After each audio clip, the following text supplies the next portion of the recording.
How to repair with the 16 Pro True Tone Repair FPC. Soldering type. Buckle the original screen on the 16 series. True Tone Repair Adapter. Click Read. Save the data to the local or cloud. Click Read. Save successfully. Remove the screen socket.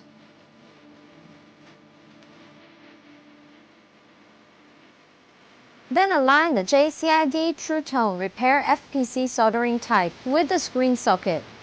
Add solder flux. Soldering the flex cable on the screen socket with a hot air iron. Apply low-temp solder paste. Soldering the removed socket onto the flex cable.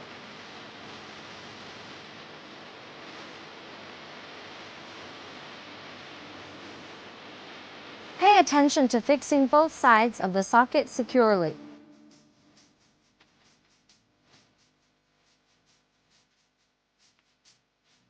Then buckle the screen with the soldered True Tone Repair FPC on the corresponding socket of 12 to 15 True Tone Repair Adapter.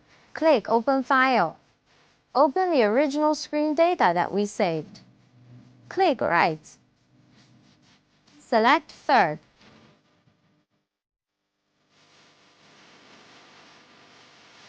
After writing successfully, install it in Mobile and the True Tone will restore.